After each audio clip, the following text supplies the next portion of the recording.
Alright guys, recently I did a video on Estee Lauder brands, and basically I highlighted all the brands that release fragrances under Estee Lauder and 3 fragrance options from each brand. Today we're tackling LVMH. There's 9 total brands. I'm ranking the brands. If you're curious to learn about the fragrances from these brands, then please stay tuned.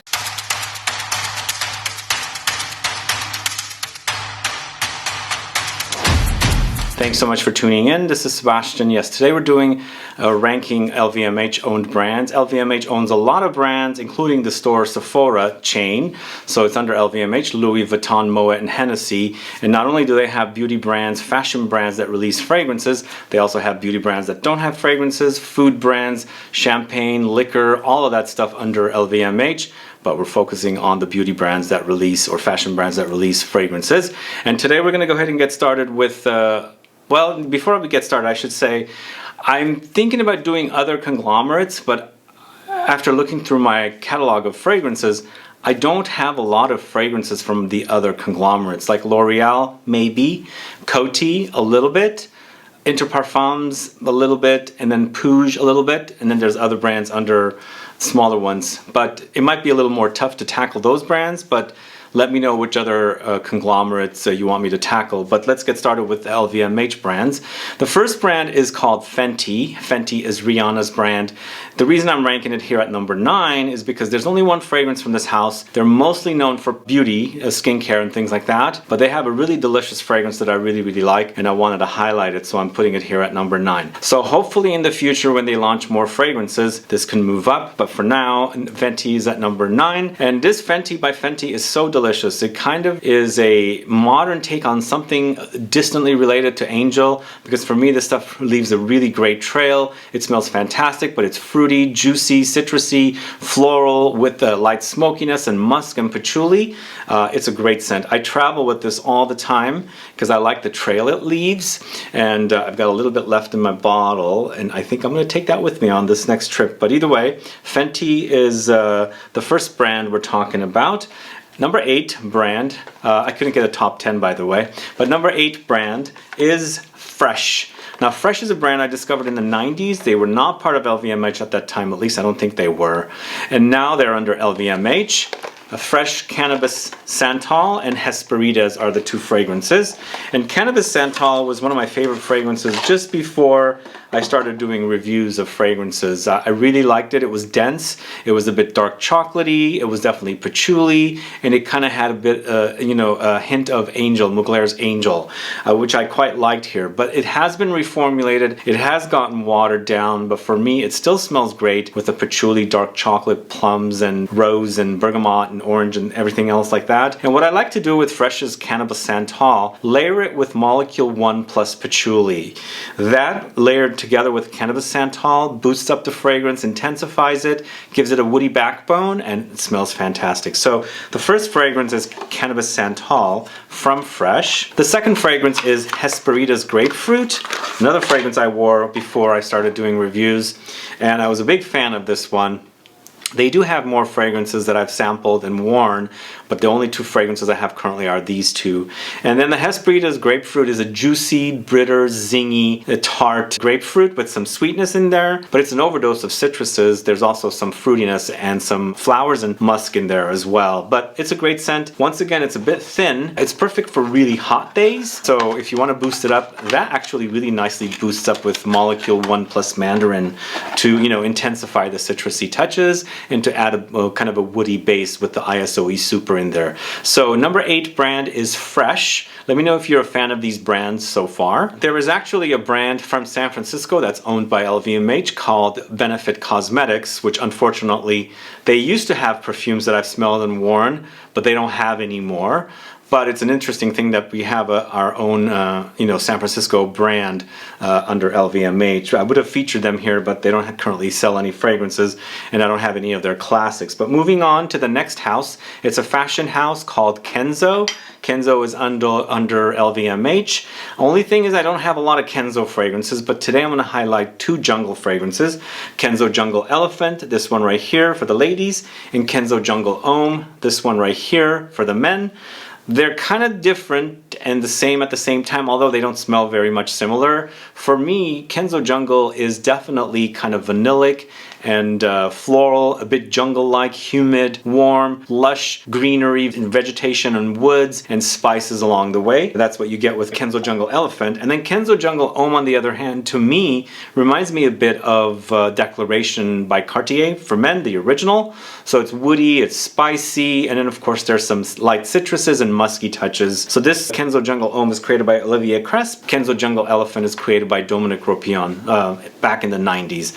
I need to dig really into KENZO, but nobody sells them here in San Francisco or maybe even all of the USA. So it's not a really easy house to get into, sadly. But moving on to number 6, we're going to the house of Acqua Di Parma. Acqua Di Parma, I'm featuring 3 fragrances from them. The first one will be FICO de Amalfi. Really a wonderful, juicy, fruity fig fragrance. Very fresh and refreshing. It's got some citruses in there. Of course, it's got the fig tree and the fig fruit. It's a wonderful fragrance. Really love it in the summertime. And then we've got Colonia, the original classic from Acqua Di Parma. If you like, you know, classic eau de cologne style fragrances with some light citruses and aromatics and of course some citrus flowers and things like that, definitely a great one to try. These are eau de cologne, although that one is eau de cologne. FICO de Amalfi is eau de toilette. And then finally the Colonia Oud, which is now just called Oud, and they've done the bottle over. This is the brown, the bottle is now in black. They've gone through so many changes because this used to be called Colonia Intensa Oud, then it became Colonia Oud, now it's just Oud. How many times are they going to change the name? Like my channel name, right? So this is a great Oud for me, but this is the original version. I don't know how the new one is, I haven't tested it. It's Oud and leather with mandarin, there's orange, there's amorous, coriander, cedar, and sandalwood. It used to be one of my favorite, more like mass market Oud. Really loved the way it smelled. It also smelled oudy and also leathery. That's what I kind of liked about it. But I've stopped wearing it. I should just circle back and test it out again, and also test out the new version. Those of you that know the new version in the black bottle versus the older bottle, let me know if you see differences. But either way, this is a great suggestion from the House of Acqua Di Parma, which is at number 6 in my ranked list. So I know recently LVMH acquired Tiffany Company, and Tiffany & Company's fragrances were launched under Coty for the longest time. This I knew was true before the takeover, or you know, the purchase. So I don't have any Tiffany fragrances right now, and I don't even see.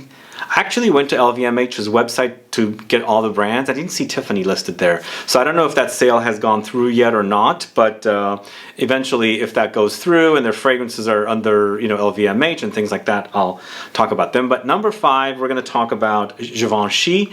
And Givenchy has a new, you know, upper end collection of fragrances, which I'm a fan of. Not all. I enjoy these 2 a lot.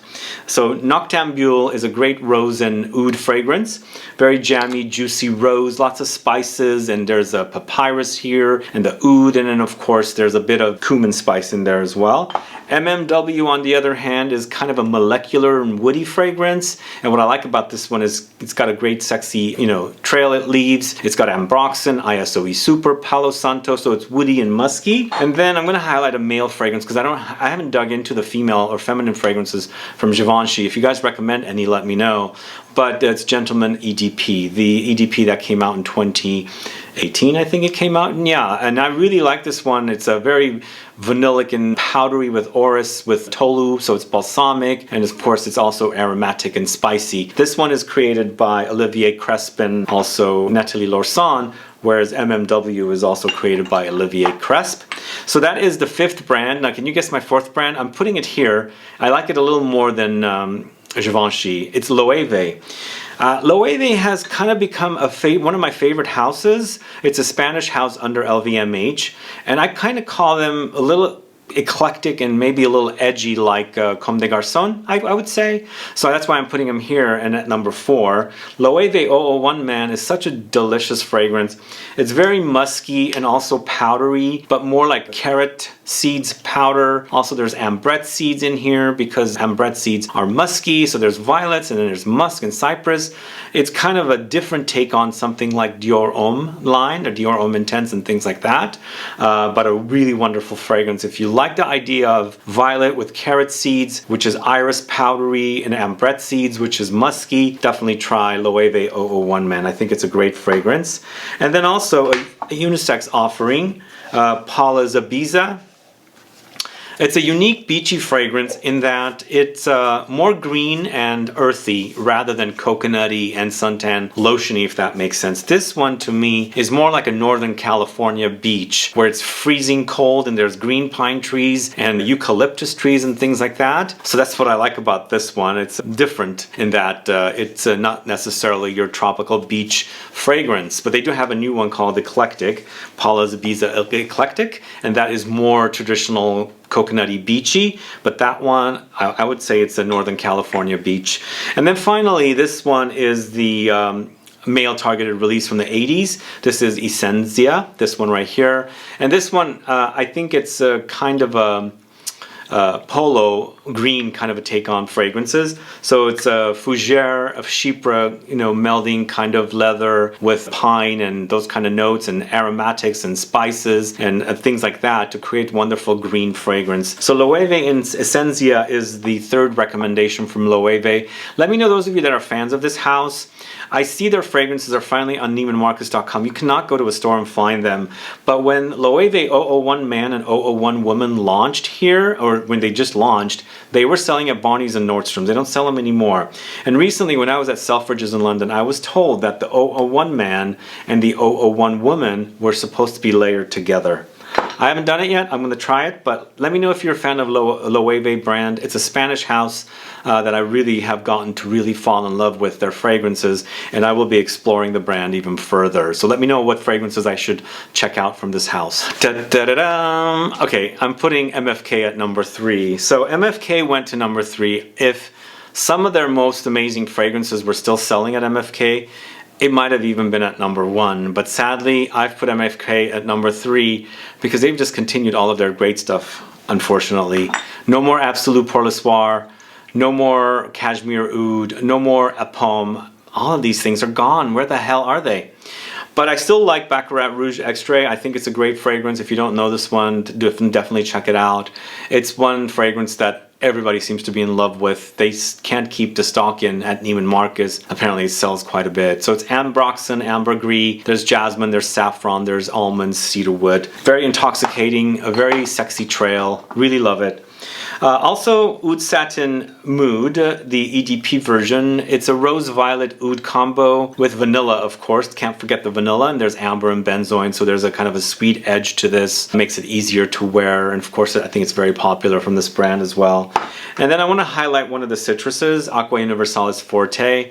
It's definitely a very laundry clean, musky citrus fragrance that's perfect in the heat. I really enjoy this one. I'm hoping that there's something a little more adventurous that comes out from this brand. They're kind of really going towards citruses, and I love citruses, don't get me wrong. I was born in the Mediterranean. I love my citruses, but for me fragrance needs to be with big intensity. So I don't know, we'll see what happens with MFK, but right now I'm feeling MFK at number 3. So at number 2 we're going with Dior, and guess which fragrance I'm going to recommend from this house? Of course I'm going to have to recommend this one, Dior Homme Parfum, one of my all-time favorite fragrances. Can't get enough of this stuff.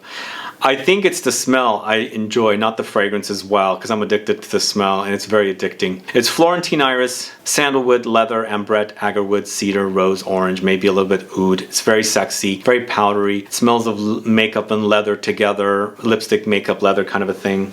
It's to die for delicious. So this is Dior Homme Parfum. Are you a fan of that one? We're going to go with a classic feminine fragrance, Diorissimo. It's a very fresh green floral fragrance created by Edmond Rudnitska, redone by Francois Demache. It's Lily of the Valley, Jasmine, Ylang-Ylang. It's very fresh and floral, a bit classic, but maybe not a bit classic, very classic. And then Vanilla Diorama, I'm obsessed with this one as of late. I almost put Feb Delicious here, but I decided to go with the newer one because we have a very classic fragrance I'm talking about. And Vanilla Diorama is a really delicious vanilla, very powdery with citrusy touches. It's kind of ambery, a bit cocoa, but very, very delicious fragrance that Francois Demachet has created. Vanilla Diorama is the third fragrance from Dior. I should say, let's see what Francis Kurkdjian will be doing with Dior. He's become the in-house perfumer already over a year now, and we haven't seen a single release except for re-releases of some of the fragrances that he had created a long time ago. So I'm looking forward to something very unique to come out from Dior. Let's see what happens. But my number one LVMH brand is Guerlain. Guerlain has to be here. It's all about perfumes, right? And this is a perfume channel. I'm talking about perfumes, and Guerlain does perfume right. So Shalimar is one that I'm going to highlight first. Shalimar is one of the classic fragrances from the early 1900s, and it still smells great today. It's vanilla with iris, there's bergamot, tonka beans, there's floral notes, and rose. This is the EDT. I haven't really explored the EDP. Maybe soon I will. The bottles are also very beautiful and kind of Art Deco-ish, and definitely a work of art in perfumery. They do really great fragrances, although, you know, it's under LVMH, so they're not going to be doing the most amazing fragrances anymore. But, you know, they do have some classics that are definitely really perfect. Spiritueuse Double Vanille, also from Guerlain. I think it's one of the best vanilla fragrances. For sure it is. It's boozy, it's floral, it's a bit smoky, it's spicy. Definitely smells like cooking vanilla, and it's very addicting smell. Spiritueuse Double Vanille. And then the last fragrance we're going to talk about is Habit Rouge EDT. Male release, a classic one. I still think it's a great scent, really smells fantastic. Lemony kind of amber fragrance with woods, sandalwood, with some floral things thrown in there. Definitely a classy, gentlemanly fragrance that is kind of supposedly the male version of Shalimar. Is it, though? I could see it, though. Anyway, that's it. That's the list. It's 9 brands under LVMH that have fragrances. I'm ranked them today. Guerlain number 1, you know, Dior number 2, MFK number 3, Loewe number 4, Givenchy number 5, and then the rest are the smaller brands. Let me know your thoughts on these fragrances. Let me know your thoughts on these brands. Are you a fan of conglomerate-owned brands? Are you avoiding them? Let me know. Put some comments on. I know there's a lot of talk about how these big conglomerates are really butchering fragrances. Have you noticed this? Let me know. Put some comments down so I can find out. Other than that, guys, like I said, I don't know if I'm going to do another one of these. I'll see if I can. Maybe L'Oreal, but that's my least favorite of the conglomerates. I think out of all the other conglomerates, L'Oreal is probably the one I have the most fragrances of. I've got a lot of Armani and I've got a lot of YSL, and that's it. So we'll see if we can do another one, but other than that, guys, thanks so much for watching today. If you have any questions or comments, please list below. Please like this video, please share it. Follow me on Instagram and Facebook, and I'll be back with more videos very soon. Have a good one. Goodbye.